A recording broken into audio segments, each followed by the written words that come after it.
Have you ever found out the person you trusted most was lying to you?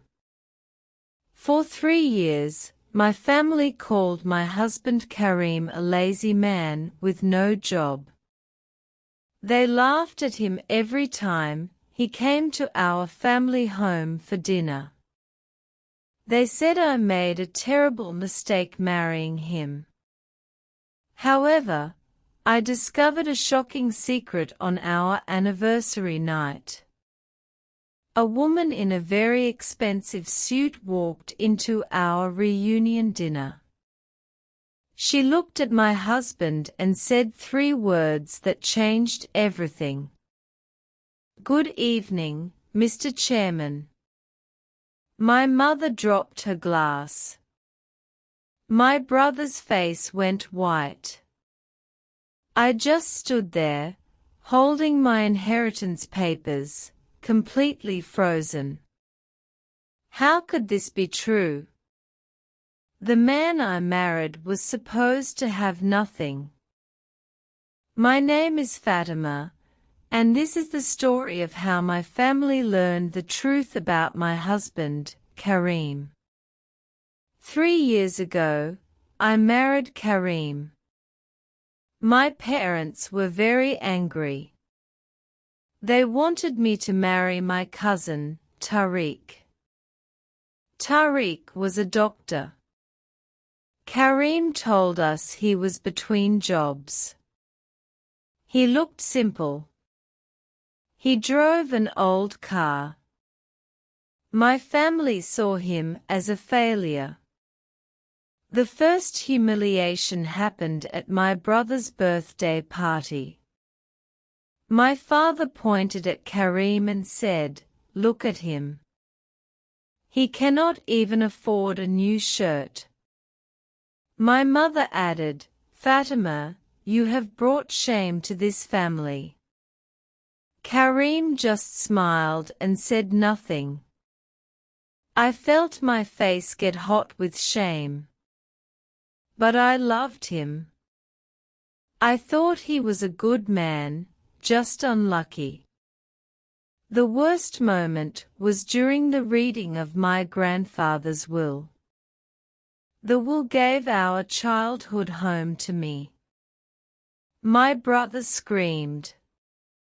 He said I did not deserve it because I married a man with no future.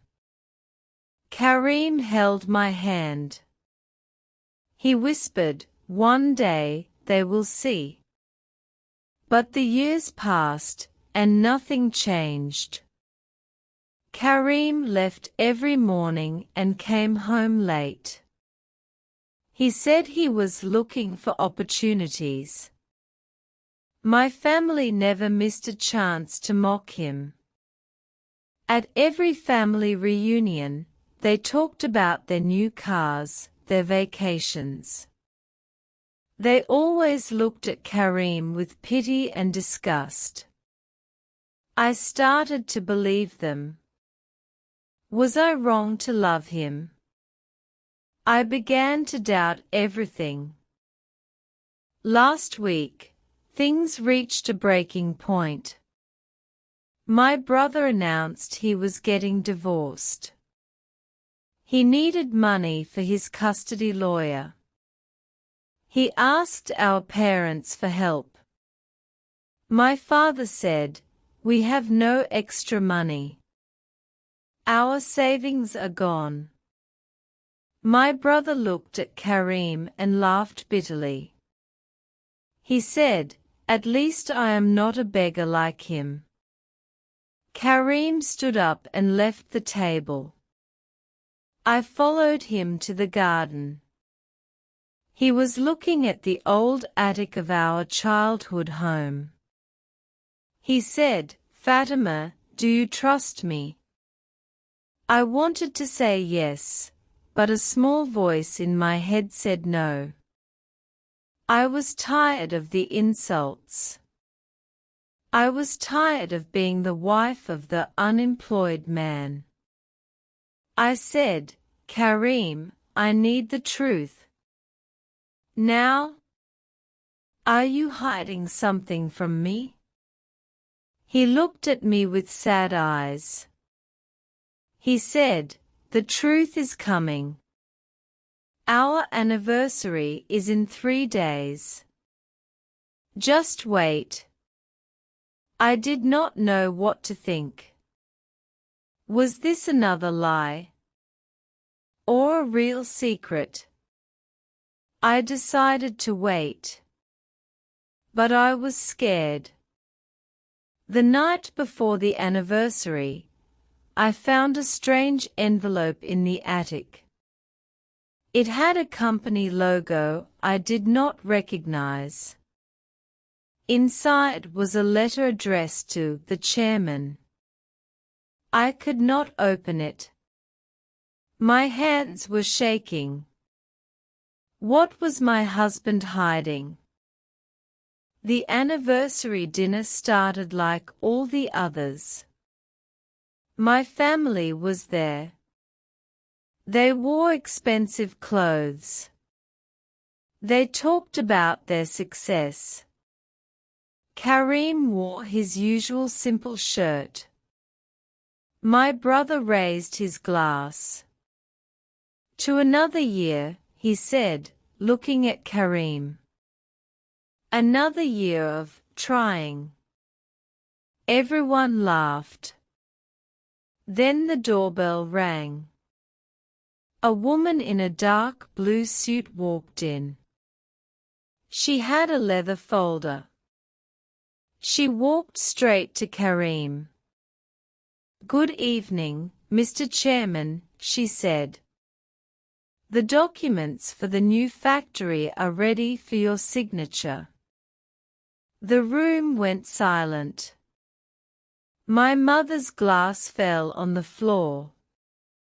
My father stood up. "What is this joke?" he shouted. The woman looked confused. "Joke? I am Mr. Karim's executive secretary. He owns Global Tech Industries. He bought your son's company last month. He is your brother's boss." My brother's face turned gray. He whispered, "No, that is impossible." Karim stood up. His posture changed. He looked taller. He said, "I bought it to save the jobs. Your son was going to fire everyone." He turned to my father. "You called me a beggar. I am worth more than this entire neighborhood." He looked at me. "I did it for us, Fatima. To prove I was worthy. But I should have told you the truth. I am sorry." I could not speak.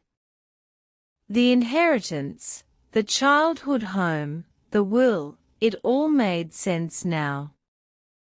He had been protecting me all along.